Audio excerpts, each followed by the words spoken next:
All right, well, somebody shared with me this very important message from J.D. Greer. J.D. Greer is the president of the Southern Baptist Convention.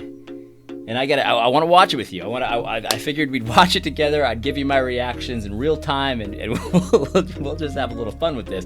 First things first, before we even get started, I don't know. It doesn't look like quarantine's been very good to JD. It really doesn't. He reminds me of like every white dude you see on like that show Live PD when they stop people in Missouri. It doesn't look like quarantine life has been very, very good to him. He's as white as ever, as pasty as ever. But he's got an important message, and I'm ready to hear it. So let's lean in, shall we? A priority.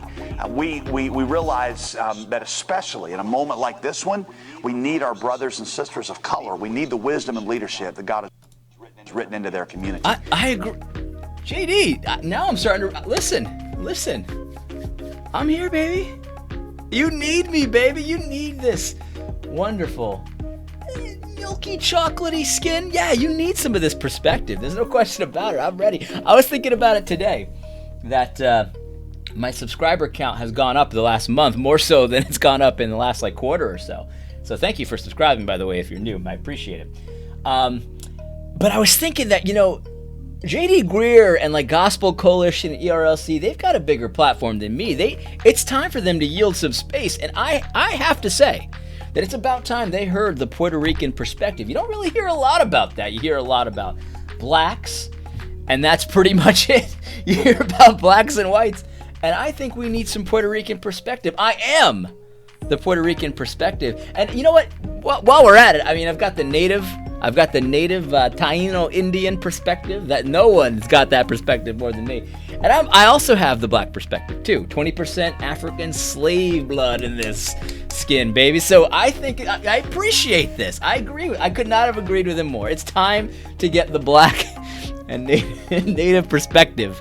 And I'm willing to give it. Listen, I won't even charge you. I won't even make you promote my books. All you need to do is yield some space to me. And maybe bow down to me as well. Maybe don't do that. Don't bow down to me. But I appreciate that. It's time for you to shut up and yield space to me. I demand it.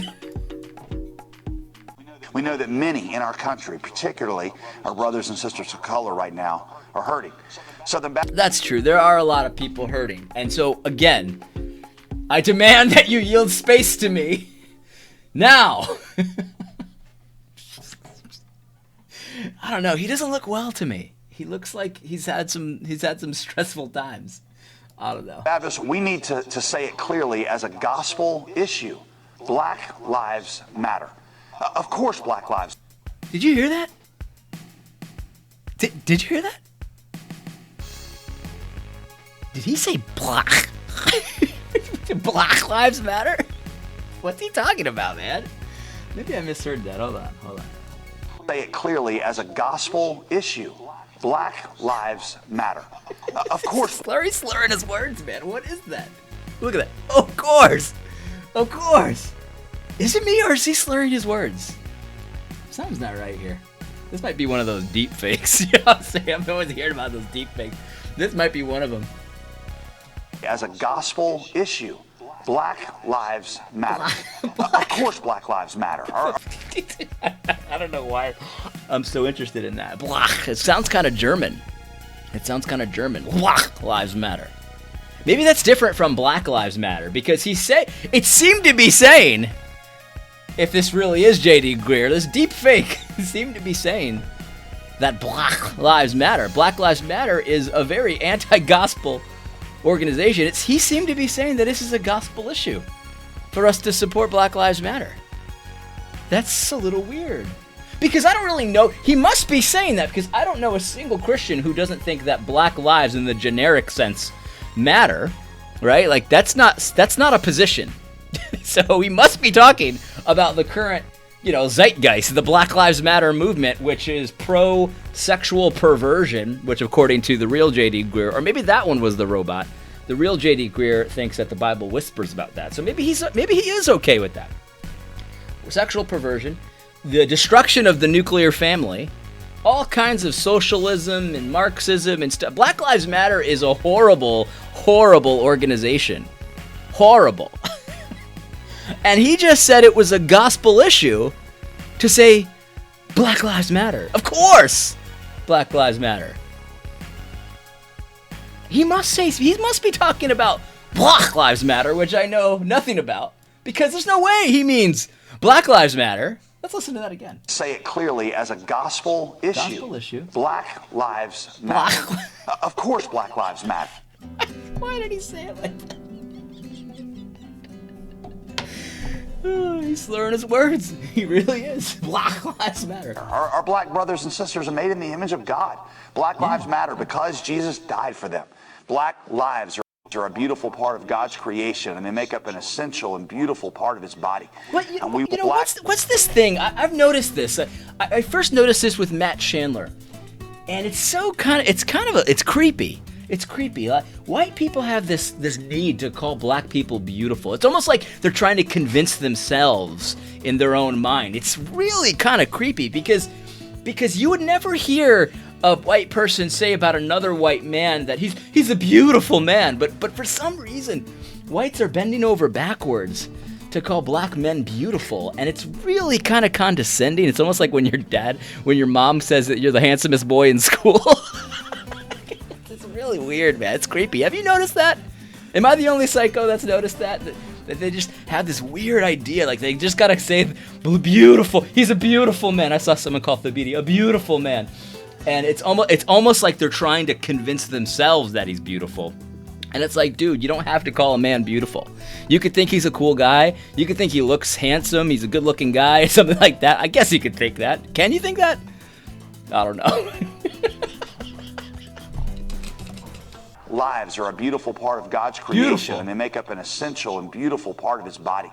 Yes. We would be poorer as a people without them and other minorities in our midst. That's why I'm saying you need to yield some space to me, because you'd be poorer if you didn't hear my content. Come on, J.D. Greer, put your money where your mouth is. You're not talking Nonya, are you? Echo my friend Jimmy Scroggins, pastor down in Florida, and saying that Black Lives Matter is an important thing to say right now, because we are seeing in our country the evidence of specific injustices that many of our black brothers and sisters and friends have been telling us about for years. And No, we're actually not. We're actually not. Nothing has changed, and if anything, the numbers have gotten better than they were before, and they weren't terrible before either. You know what I mean? So the number, that's actually not what we're seeing, J.D. Greer. He is talking about Black Lives Matter. I was trying to give him the benefit. Listen, I'm a generous guy. I was trying to give him the benefit of the doubt, and I thought maybe he was talking about some other organization called Black Lives Matter. But no, he's talking about Black Lives Matter, and no, we're not seeing anything. It's not an important thing to say because we're seeing all these injustices that we've been talking about for years. We're not seeing those injustices. Not in any pertinent numbers anyway. I mean, like, nobody's up in arms about, how, I'm not even going to go there.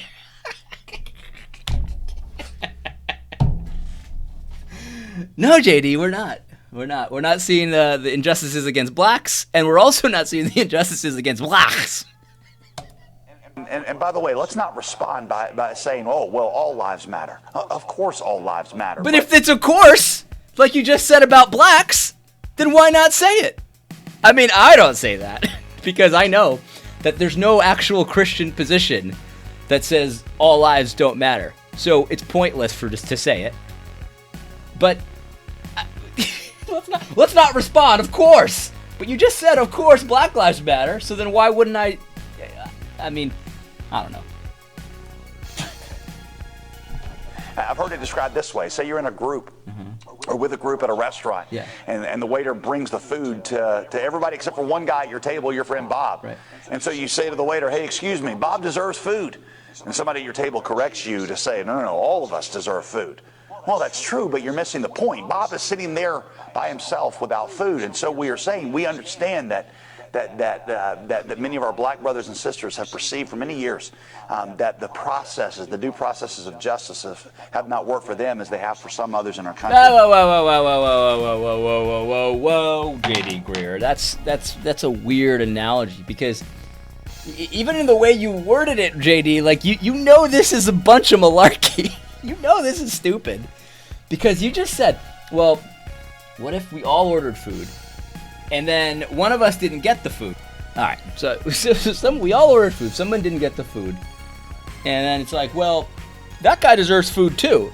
Well, yeah, of course, because he ordered it. So like, it's missing, and so like, you should. It's not like I just perceive that he should get some food too. No, it's just like we all ordered it at the same time. It's standard operating procedure for the restaurant to bring you the food at the same time. That's part of why you go to a restaurant, so you can all eat together. And it's a real thing that's missing, right? But then if you notice, he said, blacks have perceived for a long time that they've been treated unfairly and this and that. And sometimes the perception's reality, but sometimes it isn't. Like, for example, when you say that it's open season on blacks for police officers to kill blacks, and blacks are killing police, whites are killing police officers. I'm all jumbled up. Oh, man. Anyway, that's a weird analogy, man. That's weird. For blacks or blacks. By the way, like Jimmy, like Dr. Scroggins says, let's spare each other the quotation of stats right now. You know, if you talk to some black friends, you'll know.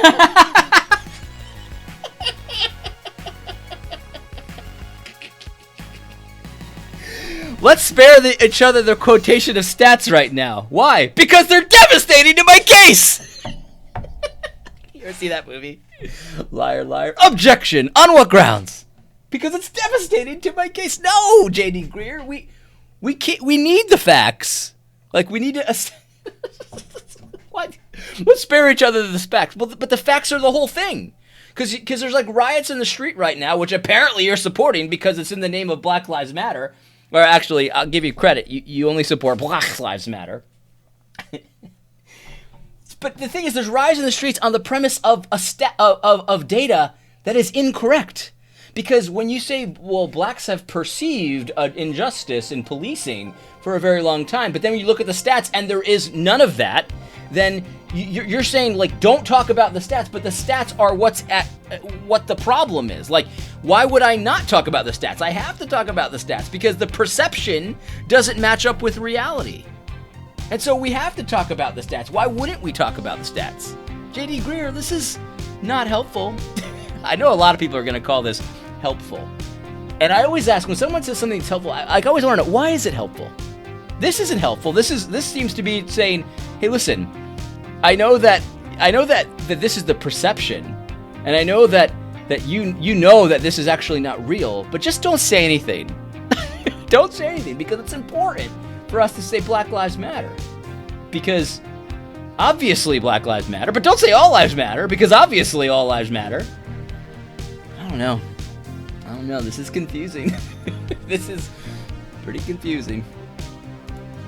That they can tell you about their experiences and how some of them can be quite different from others in our country. Right, everyone's experiences is different, but and you're entitled, like I said this in a video the other day, I said, you're entitled to your own opinion and emotions, but you're not entitled to your own facts. Like, you don't have your own fact set. And so the statistics actually are vital for this conversation, because if one person says, well, I believe XYZ, and the other person says, well, I believe ABC, and those are opposites, and then the data says XYZ, then we know what to do there. Like, we need to correct those people that believe ABC. And what we really need, J.D. Greer, is actual leadership, where you can correct the record, where you can say, well, hold on a second, guys, let's not, divide the church like a couple pizzas, saying that Black Lives Matter and supporting it is a gospel issue. And the reason why it's important to say Black Lives Matter is because there's all these injustices, but I know you have data that says there aren't all these injustices, but just ignore the data because this is a gospel issue. Like, what planet does a gospel issue include falsehoods? And when there's evidence brought against the falsehood, you just don't talk about it because Black Lives Matter, and it's important to say that. Why? Well, because obviously all Black Lives matter. This is really weird. This is a weird little snippet here. We want rights and privileges to be extended to everybody. A priority. Rights and privileges to be extended to everybody. What does that mean? There's probably more to this that I'm not seeing. But, I mean, this is why we also need statistics, because we need data here, because which rights and which privileges aren't being extended to black people. That would be very helpful here, but apparently we're not allowed to talk about that. Don't talk about that. Don't talk about that, because then you would know that I'm talking out of my... Anyway, that's enough of that. A little bit of a silly mood today, no question about it. Anyway, I hope you found this video helpful. God bless.